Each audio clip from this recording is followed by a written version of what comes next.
Y nos metemos en la realidad nacional. ¿Cómo se dice en mandarín? Suben las tarifas, por ejemplo. ¿Suben ¿Cómo se dirá en mandarín?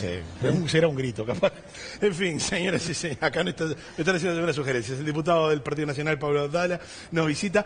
Bueno, para charlar un poco desde otro ángulo de un tema que, bueno, venimos tocando en Buen Día Uruguay desde hace días. Ayer lo tocamos, por ejemplo, con el Sindicato de Trabajadores de OCE, porque, bueno, es uno de los entes involucrados en esta suba de tarifas. Y que se ha manifestado contrario también al incremento de las tarifas. Y bueno, y en este caso, bueno, vamos a recibir la mirada desde la oposición. Bienvenido, Abdala, ¿cómo le va? ¿Qué tal? Un gusto, Cristian. Muchas gracias por invitarme. Tal vez en mandarín se diga tarifazo. Tarifazo. Pero no sé si Astori estaría muy de acuerdo con eso. ¿Y usted qué dice? ¿Que es un tarifazo? No, yo creo que el tema no es terminológico. Le podemos decir tarifazo, masazo tarifario.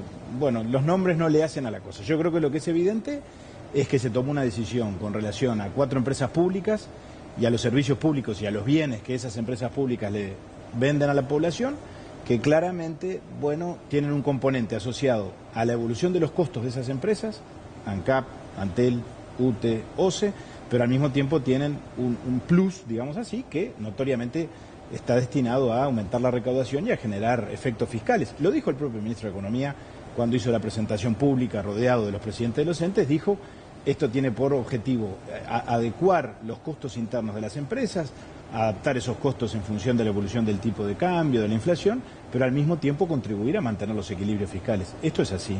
Y yo creo que es necesario darle transparencia a esta discusión.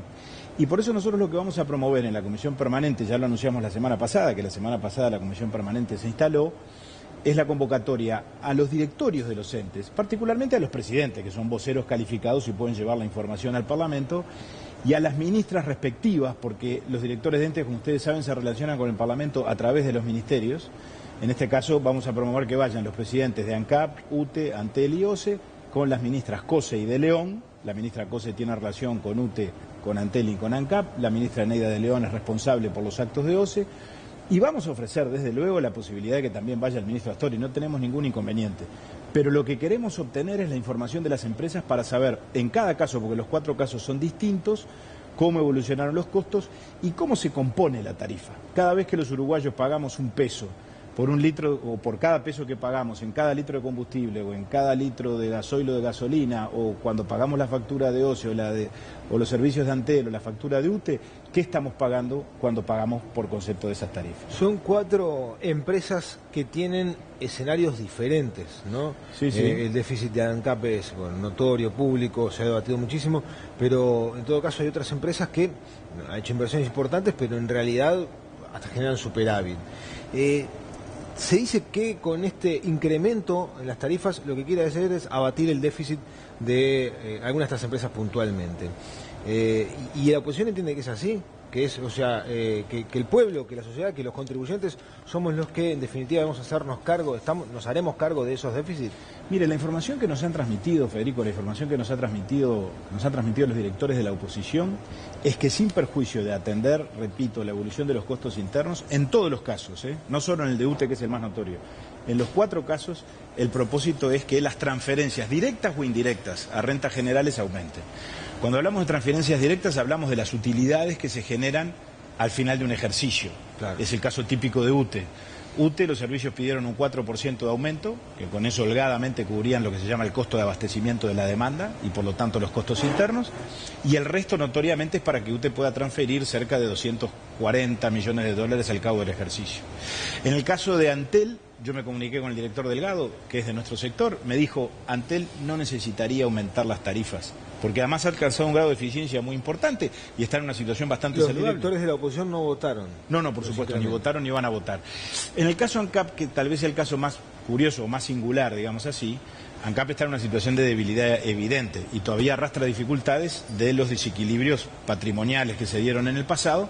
Entonces, este aumento es para equilibrar sus cuentas internas. ANCAP no le va a transferir a rentas generales al final del ejercicio ganancias, pero sí le va a transferir recursos por concepto de mayores impuestos, porque como el IVA grava el gasoil y como el IMESI grava las naftas, en la medida en que se recauda más, ANCAP va a pagar o va a transferir más IVA y va a transferir más IRAE. porque eso sí va a pagar como empresa pública, como persona jurídica, digamos. Claro, Abdala, cada empresa, además, especialmente a nivel de sindicato de los trabajadores, tiene hecho su propio informe y su propio estudio del impacto de las tarifas. ¿Se va a convocar solamente a directores y a ministros o va a haber alguna reunión en el marco de la comisión con alguno de los miembros de los sindicatos? Yo tendría mucho interés en hablar con las organizaciones sindicales, porque sin duda son opiniones muy valiosas, conocen muy bien las organizaciones empresariales o las empresas públicas por dentro y han hecho manifestaciones muy categóricas. El presidente de AUTE dijo incluso que las tarifas de UTE podían bajar, cosa que no me cabe duda. UTE ha estado en un camino muy exitoso, que quede claro que nosotros no estamos para cuestionar todo. La política energética que se siguió específicamente en cuanto a diversificar la matriz, a incrementar la energía eólica, la biomasa, ¿verdad?, las energías renovables, fue muy exitosa. Y eso permite aumentar la eficiencia y bajar, lo que decíamos recién, el costo de abastecimiento de la demanda de UTE. El tema es que eso, en lugar de trasladárselo al consumidor, para bajar la tarifa residencial, para bajar la tarifa industrial, el gobierno prefiere apropiarse de esa ganancia para mejorar las cuentas fiscales. Pero el presidente de AUTE fue muy categórico, el sindicato de OCE otro tanto, incluso cuestionó medidas que el directorio viene adoptando.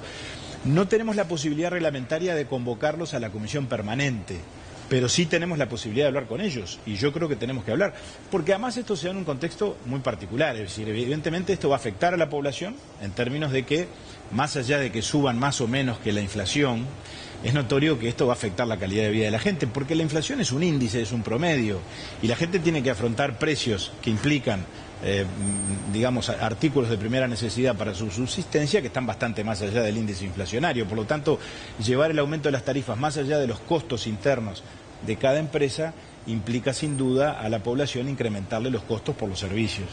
Y desde ese punto de vista no hay que olvidar que esto se combina con el ajuste fiscal que empieza a regir el 1 de enero y que se va a hacer efectivo con los pagos de salarios del mes de febrero y con los pagos de pasividades del mes de febrero. Que ustedes me dirán, no es para todos los trabajadores, pero el aumento del IRPF empieza a afectar a los trabajadores que ganan 33.000 pesos por mes, porque ahí ya se empiezan a afectar las deducciones, y a los que ganan más de 50, que son salarios de 50.000 pesos nominales, o sea que la cantidad líquida es bastante menor, que a veces obtiene un trabajador por el esfuerzo de trabajar en 2 empleos y llegar, por lo tanto, a un ingreso de 45.000 pesos líquidos. No estamos hablando de un privilegio para lo que es el costo de vida de este país. Estamos hablando de situaciones que claramente afectan a la clase trabajadora, a la clase media, que no tiene capacidad de ahorro ni renta, como el gobierno muchas veces, en lo que a mi juicio es una simulación, pretende postular. Por eso es que el aumento de las tarifas es, creo yo, o va a ser muy doloroso para la población en general.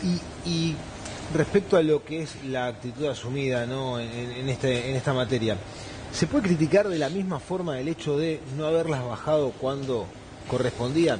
Digo, por ejemplo, en su momento el precio del barril del petróleo se derrumbó. Estuvo en pisos históricos. El dólar se mantuvo estable, relativamente estable aquí en nuestro país. Y sin embargo, los costos, el precio del combustible no se modificó. Y siempre cuando históricamente había un incremento en el precio del barril, se ajustaba al alza.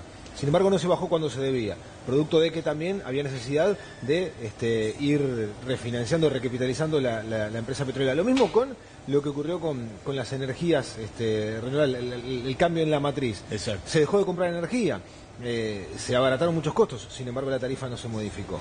Bueno, esa pregunta es muy pertinente porque conduce directamente a lo que yo mencioné al pasar, que es el argumento del gobierno de que las tarifas no aumentaron más que la inflación, y como que eso le diera al gobierno o al ministro de Economía cierta legitimidad a la hora de tomar esta decisión. Sin embargo, tenemos en materia energética, tanto en lo que tiene que ver con el costo del megavatio, como en el tema de los combustibles, en la comparación del litro de gasoil o de gasolina, los precios más caros de la región históricamente. Esto no es nuevo en el Uruguay, pasaba con los gobiernos anteriores, vamos a decirlo claro. Y los gobiernos anteriores también muchas veces utilizaron las tarifas para generar consecuencias fiscales. No lo vamos a negar. Acá no es que estén los buenos de un lado y los malos del otro. El tema es que los que ahora utilizan estos mecanismos que antes tanto condenaban, habían prometido que las empresas públicas iban a ser administradas con otro concepto. Ahora, para mencionar solo algunos números, desde el punto de vista de la energía eléctrica, en el Uruguay el costo del megavatio está en $269, y para que haya un punto de comparación, en la Argentina está por debajo de 100, y Brasil está en una posición intermedia, o sea, tenemos los precios más caros de la región. Desde el punto de vista del combustible, comparando el precio del gasoil o el precio de la gasolina con lo que se llama el precio de paridad de importación. Es decir, si nosotros importáramos ese combustible cargándole todos los costos, hoy estamos pagando el gasoil, o vamos a pagarlo cuando se produzca este aumento del 8%, 14 pesos más de lo que lo pagaríamos si lo importáramos. Y con la gasolina estamos en 6 o 7 pesos de diferencia. Es decir, entonces evidentemente esto afecta a la competitividad del país y afecta a lo que yo decía antes, el presupuesto familiar, inexorablemente. Sobre todo en los sectores que viven de ingresos fijos. El que de verdad vive de rentas, o el que tiene las espaldas anchas, puede absorber estas decisiones de mucho mejor manera. Pero el que vive de su pasividad o el que vive de su salario, y el que vive de su salario y además ahora va a cobrar menos salario porque le aumentan el IRPF, la cosa se complica, ¿no? Hay una noción instalada, uno lo puede percibir, especialmente a partir de los comentarios en las redes, de que más que para ir a rentas generales hay un espíritu de sanear déficit de empresas públicas. ¿Usted comparte? En el caso de ANCAP no tengo la más mínima duda, que es un poco lo que mencionaba Federico, es decir, nosotros capitalizamos, nosotros digo el Uruguay, capitalizó ANCAP, se va a cumplir un año ahora, el 2 de enero, ustedes se acuerdan que votamos la ley en diputados que había votado el Senado a fin de año, y allí pusimos 622 millones de dólares.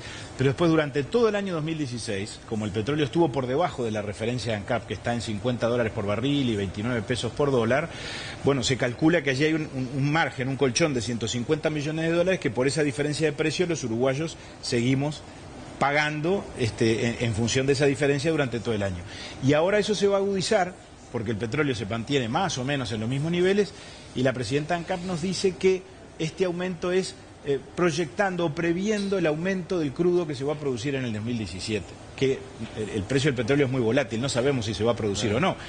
Y nunca en la historia de ANCAP, yo fui director de ANCAP, se utilizó como argumento el precio esperado del petróleo. Es decir, en todo caso se argumentaba que el petróleo había subido antes y que por eso había que subir los combustibles, pero nunca esto que acontece ahora. Entonces, en el caso de ANCAP es evidente que esto procura seguir equilibrando las cuentas y no sabemos hasta cuándo, porque ANCAP tiene algunos nudos. Estuvo la presidenta ANCAP en estas últimas semanas en la Comisión de Industria de la Cámara de Diputados, muy complicados, como el Portland y como los biocombustibles, que son una fuente generadora de pérdidas casi que permanente, ¿no? Por último, mencionó la actitud asumida por los representantes de los sindicatos de los entes, siendo críticos con este aumento. ¿Qué pasa con la cúpula del PIT-CNT? ¿Sintió que en su momento justificó esta actitud asumida por el gobierno? Yo creo que el PIT-CNT, objetivamente hablando, tengo un enorme respeto por el PIT-CNT y por su dirigencia principal, con la que mantengo una relación muy correcta, pero tuvo notoriamente algunas vacilaciones. Sus principales dirigentes al principio... ¿Influencia política? Sí, vacilaciones en cuanto a la definición o a cómo se paraban frente a la decisión del gobierno. Al principio los principales voceros dijeron que en realidad no era un tarifazo, que tenía que ver con la evolución de los costos, que bueno, que en la medida en que los aumentos no superaran la inflación estaba bien. Después terminaron sacando una declaración, donde claramente marcaron que el aumento debía haber sido menor. Supongo que la dirigencia del PIT-CNT terminó escuchando a los que más saben de todo esto en el movimiento sindical, que notoriamente son los trabajadores de cada una de las empresas. Claro. Muy bien, diputado Dala, muchas gracias por estos minutos en Buen Día Uruguay. Seguiremos conversando en 2017. Con mucho gusto. Gracias a ustedes y muy feliz año. Feliz año. Felicidades.